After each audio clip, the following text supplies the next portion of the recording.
This offseason was never supposed to be about the Cleveland Browns. Honestly, most people around the league had already moved on emotionally before rookie minicamp even started. The AFC North conversation centered around Baltimore chasing another deep playoff run, Cincinnati trying to bounce back, and the endless national discussion surrounding the Deshaun Watson situation that had completely swallowed Cleveland's identity for the last 2 years. That was the story everybody expected to keep dominating. But then something strange happened. As minicamp footage started surfacing online, a few analysts and creators began noticing details that didn't feel random. Not flashy highlights, not edited social media hype clips designed to fool fans into believing every rookie is a superstar. Something deeper, something structural. Because the more people watched the Browns' footage carefully, the more it started looking like Cleveland wasn't simply experimenting anymore. It looked like an organization quietly building toward a very specific offensive identity. Rep after rep, player after player, there appeared to be actual intention behind the roster construction. The spacing, the receiver archetypes, the offensive line rebuild, the quarterback fit. Suddenly, it stopped feeling like a rebuilding team throwing pieces together and hoping something worked. It felt organized. And honestly, that realization may be the biggest surprise of all. Because for years, Cleveland has looked like a franchise constantly reacting to chaos instead of controlling it. But now, there are signs that something much more calculated is happening behind the scenes. And the scary part for the rest of the AFC North is that this process may already be further along than national media realizes. And the first clue came from a rookie receiver almost nobody outside Cleveland was paying close enough attention to. The first thing that jumps out about Denzel Boston is obvious immediately: the size, the frame, the physical presence standing out wide before the ball is even snapped. And honestly, the second minicamp clips started circulating online, Browns fans instantly began throwing out the Josh Gordon comparisons. Now, to be clear, comparisons like that can get out of control fast, especially this early. But people understood why the conversation started. Because Cleveland has been missing this type of receiver for years. Not just a tall receiver, not just somebody who can win a jump ball occasionally, a true boundary presence, the kind of player that forces defensive coordinators to adjust coverages before the snap, because leaving corners isolated becomes dangerous. That changes the geometry of an offense completely. But what really surprised people during minicamp was Boston's physical traits. It was how advanced parts of his route running already looked. Most rookie receivers who enter the league with his size profile rely heavily on raw athleticism early. They overpower defenders physically while slowly learning the technical side of the position. But according to multiple observations coming out of camp, Boston was already showing signs of understanding leverage manipulation, release packing, and route setup concepts that usually take much longer to develop. That's a huge deal. Reports described him building tendencies intentionally throughout practices before later breaking those tendencies with counter movements designed to attack defensive expectations. That's veteran-level thinking. That's not a player simply running routes because the playbook told him to. That's a receiver actively processing coverage reactions and adjusting accordingly. And honestly, that type of preparation cannot be faked. You don't suddenly develop route intelligence like that over 3 rookie minicamp practices. That work happens quietly months earlier in empty training facilities while nobody's watching. It's built through repetition, private coaching, and understanding exactly what professional football demands before ever stepping onto an NFL field. That's why people inside Cleveland are paying such close attention to Boston already. Because when you pair his physical profile with that level of mental processing, suddenly he stops looking like a developmental project and starts looking like the exact kind of outside receiver this offense has desperately lacked for years. And once analysts started connecting Boston's skill set to Shedeur Sanders' strengths, the bigger offensive picture started becoming much clearer. But Boston wasn't the only rookie quietly changing the structure of this offense. Now let's talk about KC Conception, because his minicamp performance created one of the most interesting evaluations coming out of Cleveland. And honestly, this is where a lot of people online are oversimplifying the conversation completely. Yes, the drops were real. There's no point pretending otherwise. Multiple reports mentioned catchable balls hitting the ground during sessions, and in the NFL, drops matter more than people realize. They don't just disappear after the next snap, like a video game stat reset. Drops slowly affect trust between quarterbacks and receivers. Every missed catch creates hesitation. Every failed timing rep changes how aggressively quarterbacks are willing to target certain windows later in games. So the concern is legitimate. But where the analysis gets lazy is when people reduce KC's entire minicamp to only the drops conversation while ignoring everything else happening underneath it. Because according to camp observations, his route running and football processing looked extremely advanced for a rookie. And there's a massive difference between receivers who separate because they're simply faster than defenders and receivers who separate because they understand how to manipulate coverage. KC looked much closer to the second category. Reports described him processing leverage before the snap, adjusting stems intelligently during routes, and creating separation through timing and sharp movement concepts rather than pure athleticism.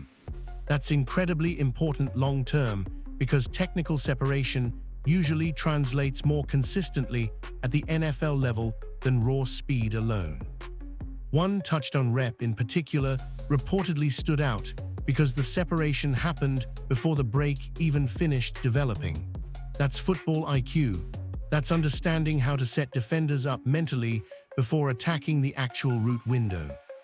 And honestly, that kind of processing ability fits perfectly with a quarterback like Shedeur Sanders. Quick processing quarterbacks thrive when receivers understand spacing, leverage, and timing concepts the same way they do. That's how offenses become efficient without constantly relying on hero plays. The ball comes out faster, reads become cleaner, timing becomes deadly. Now, obviously, the hands issue still has to improve. Nobody inside Cleveland is ignoring that reality. But there's a huge difference between a player struggling with drops while sitting on top of a strong technical foundation versus a player struggling because he simply can't create NFL separation at all. That distinction matters. And once people started evaluating Boston and KC together instead of individually, something bigger about Cleveland's offensive construction started becoming impossible to ignore. This roster suddenly looked less random and far more intentional. The deeper people look into Cleveland's offseason, the harder it becomes to believe this roster construction is random. For years, the Browns felt like an organization constantly reacting instead of planning. One season, it was quarterback panic. The next season, it was patching holes with temporary solutions and hoping the pieces somehow fit together later. But this offseason feels different. There's actual alignment showing up between the coaching philosophy, the player archetypes, and the offensive structure being built around the quarterback position. And honestly, that may be the biggest story nobody nationally is discussing enough. Because when you zoom out and look at the full picture, the roster additions suddenly make sense together. Denzel Boston gives the offense a legitimate boundary presence capable of forcing defenses to respect the outside vertically and physically. KC Conception creates movement stress in the intermediate areas with quick processing and technical separation. Then you combine that with the offensive line investments Cleveland made to stabilize protection, and suddenly you can clearly see the offensive vision starting to form. This setup directly benefits a quarterback like Shedeur Sanders. Shedeur's biggest strengths have always revolved around timing, anticipation, accuracy in intermediate windows, and quick mental processing under pressure. So what do the Browns do? They surround him with receivers capable of creating separation through intelligence and structure instead of relying entirely on chaos and improvisation. That's intentional football architecture. And honestly, That's what separates stable organizations from franchises stuck in endless rebuild cycles. Teams without clear direction usually collect talent randomly and pray the coaching staff figures it out later. But teams with a true organizational identity build systems where every piece supports a specific vision. That's exactly what Cleveland appears to be doing now. Even the rebuilt offensive line signals long-term thinking instead of temporary fixes. The Browns aren't building an offense designed for survival anymore. They're trying to build one capable of functioning efficiently and consistently around a quarterback they believe can maximize structure. Now, obviously, it's still early. Nobody's guaranteeing championships based on rookie minicamp footage. But some insiders and analysts are already starting to suggest the Browns may quietly be much further ahead in their offensive rebuild than people realize. And once that realization started spreading, another quarterback conversation online suddenly started feeling much less serious than people originally thought. Every offseason, NFL fanbases fall into the same trap. One exciting throw during rookie minicamp suddenly turns into quarterback controversy headlines before anybody has even played a preseason snap. And honestly, that's exactly what started happening around Talon Green the moment a few impressive clips surfaced online from Browns practices. Now, to be fair, the physical tools are obvious. Green absolutely brings intriguing athletic traits to the table. The arm strength flashes are real. The mobility creates a dimension that naturally grabs attention. When quarterbacks can extend plays physically and launch difficult throws outside structure, people instantly start imagining upside scenarios. That's normal, and reports coming out of camp acknowledged that excitement without hesitation. But this is where context matters. Because there's a huge difference between developmental upside and organizational direction. Right now, some online conversations are treating isolated minicamp moments like they suddenly reopened the Browns' quarterback situation completely. And according to most realistic evaluations coming out of Cleveland, that simply is what's happening. Reports suggest Green remains exactly what teams expected when he was drafted, a developmental quarterback prospect with long-term tools worth investing in patiently. That's not an insult either. NFL teams draft developmental quarterbacks every single year, hoping they can eventually refine raw traits into reliable professional consistency. But those timelines usually take years, not weeks.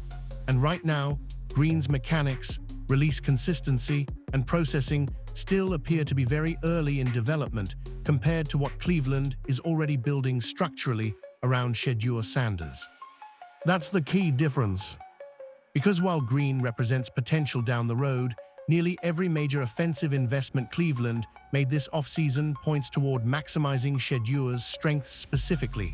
The receiver profiles, the offensive spacing concepts, the line rebuild, the timing-based structure, none of it feels accidental. And honestly, organizations don't spend this kind of money and strategic effort building an offensive identity around uncertainty.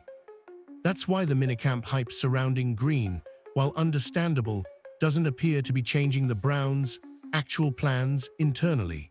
If anything, the attention may simply reflect how starved fans are for exciting quarterback development after years of instability. But once people stopped focusing on backup speculation and started looking at the broader picture again, something else became very clear. The Deshaun Watson era in Cleveland suddenly feels quieter than ever before, and not by accident. For the last 2 years, almost every conversation surrounding the Cleveland Browns somehow circled back to Deshaun Watson.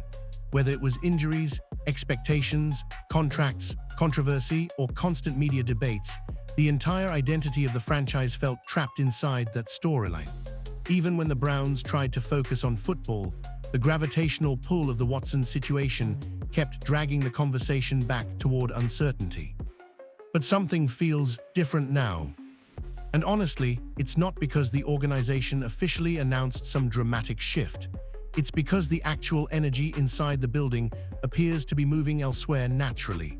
The minicamp reports, the offensive investments, the receiver development, the coaching attention, none of it feels centered around preserving the old timeline anymore. It feels like Cleveland is quietly preparing for a different future. Now, to be clear, rumors surrounding Watson's long-term future continue floating around online constantly. Trade speculation, roster theories, media narratives, all of that still exists, but most of it appears driven more by outside conversation than by what's actually happening operationally inside Brown's camp. Because football organizations tell the truth through reps and resources.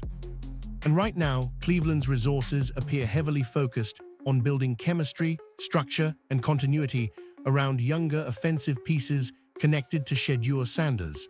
Every practice rep with the receivers matters. Every timing route matters. Every adjustment inside Todd Monken's system matters. That's how offenses slowly become owned by quarterbacks over time. And honestly, once that process begins, organizations rarely stop it halfway through. That's why many insiders believe the Watson era may already be losing momentum internally, even if nobody publicly says it out loud yet.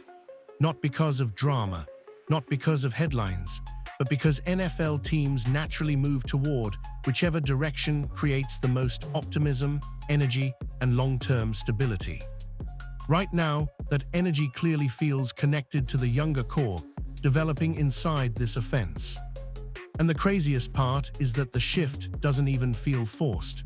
It feels organic, like the organization itself may already understand that a completely different chapter is beginning quietly in front of everybody. But the most important part of this story might not even be the quarterbacks themselves. Because what's happening inside Cleveland goes deeper than talent alone. It's about preparation, professionalism, and a cultural shift that people are starting to notice everywhere across the roster.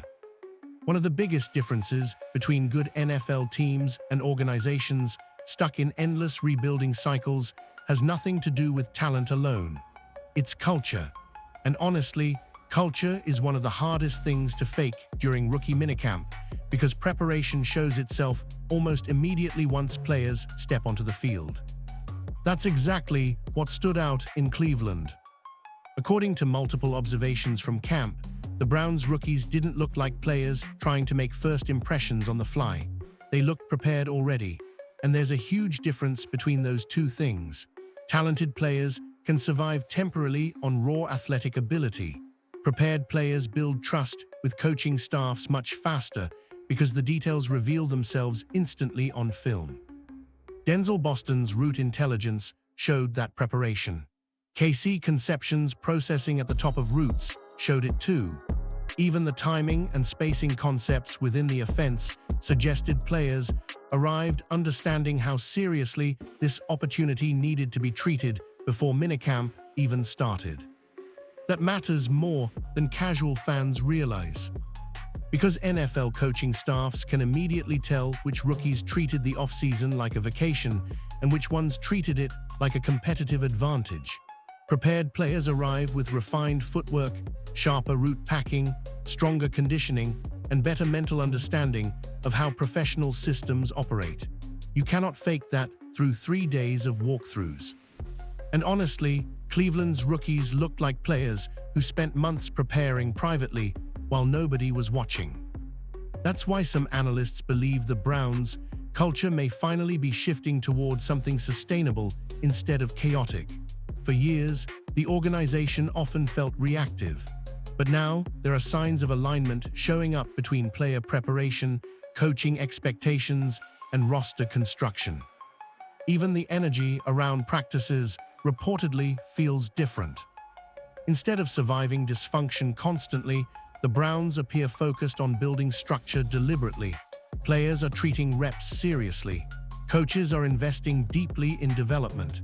Young talent is arriving mentally prepared instead of simply physically gifted. And culture changes like that usually happen before wins fully show up publicly. That's why some people around the league are starting to quietly wonder whether Cleveland's rebuild is further ahead than national conversations currently acknowledge.